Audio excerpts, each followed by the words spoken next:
Hello and welcome to The Painting Elephant. Did you know that elephants actually started painting in the 1930s as a part of a circus act? Most elephant paintings at this time were drawn using pencils, and it was only until 1940 that elephants started painting at zoos. The first painting that was done at a zoo was in 1940 in New York. Later on, a couple of conceptual artists, Comar and Melamid, began working with the elephants in US zoos. That was in 1955, and it was only until around about 1977 that elephants started painting in Thailand.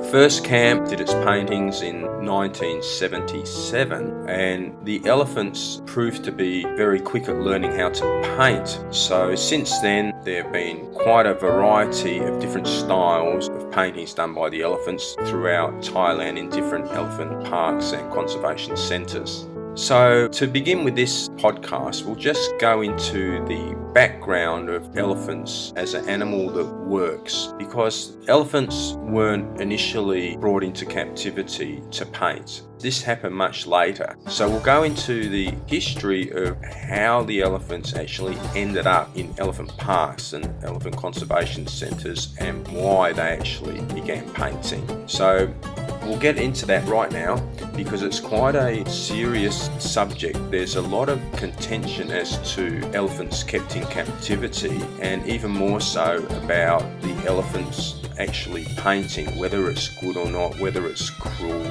whether it should be even done at all. So we will discuss the history of the elephant and why they actually ended up in nature parks. So, to cut a long story short and keep it simple, many decades ago, elephants were considered by Thais, and not only Thais, by people in Asia where elephants live. They considered them as a working animal, or a beast of burden, so to speak. And they were used for various types of work, such as logging. They were actually used as a method of transportation. They would put a special seat on the elephant's back and they could sit there and they could be carried around from place to place.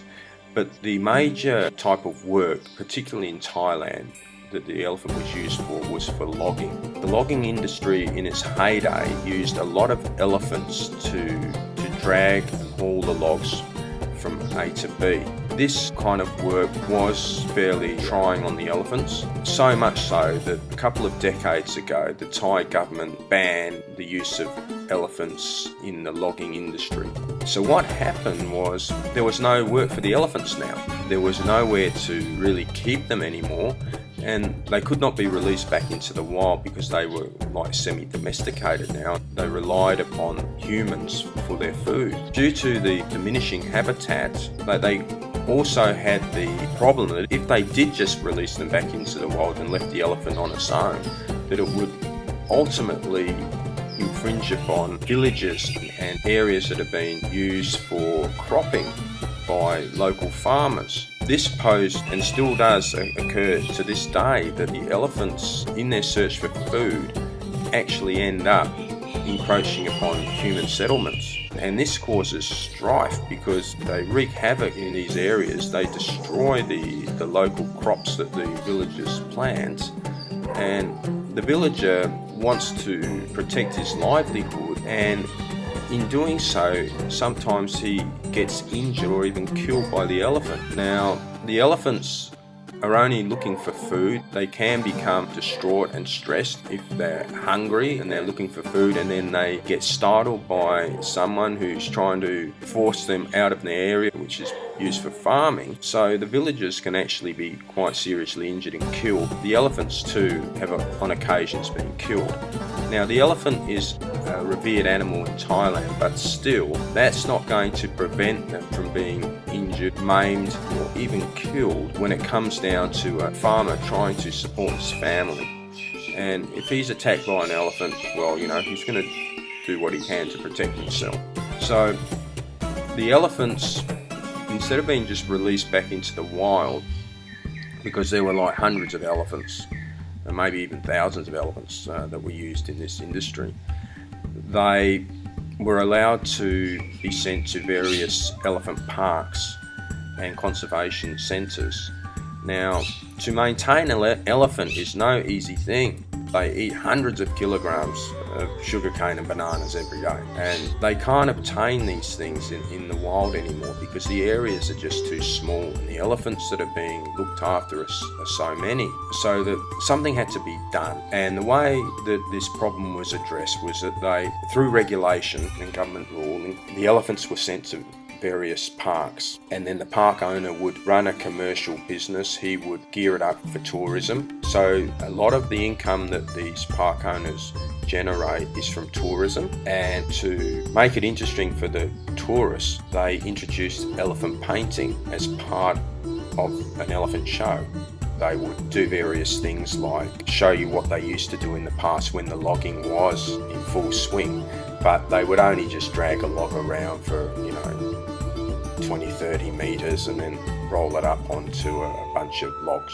So it wasn't really being cruel to the elephant in any way, because that, in comparison to actually assisting with the dragging of hundreds of logs through dense jungle, is a very minor act to perform, just to drag a log a few metres and pile it up on some other logs. And then they would play musical instruments like the harmonica and play the drums, and then do some paintings. And then they would have the elephant rides, where the tourists would actually sit on the elephant's back. They'd be on a special seating arrangement so that they wouldn't fall off the elephant and get injured. And then they would go for a bit of a walk in the jungle on the elephant's back. The elephant would wade through some water of a local river and then perhaps go around to a local hill tribe village. So they would get to see a few interesting things on the elephant trek. There are other treks which go for a few hours, maybe a day or two, where they do actually spend time with the mahout and go deeper into the jungle. And that's more for a person who wants a bit of an adventure. But the actual elephant paintings are done in a very controlled way. The elephants only do a few paintings per day, and during times when it gets very, very hot, they don't even paint at all. The elephants are rotated in their painting activities so that they don't get bored. They do other things. So there is a lot of misconception about elephant paintings, why they're actually done, whether it's cruel and whether it should actually be done or not.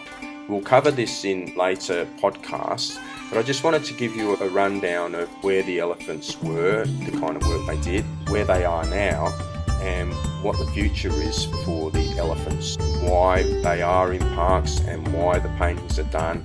And you would expect that with something like this, as controversial as this, there's going to be some groups which oppose the elephants being kept in captivity and opposed to elephant paintings in any kind of shape or form. So we'll discuss that in the next podcast. I'd like to thank you very much for joining us in this first podcast that we've done, and we hope to give you more information, accurate information, so that you can make your own decision as to whether this industry is one that should be continued or not. So thank you very much, and see you in the next podcast. Have a good day. Bye for now.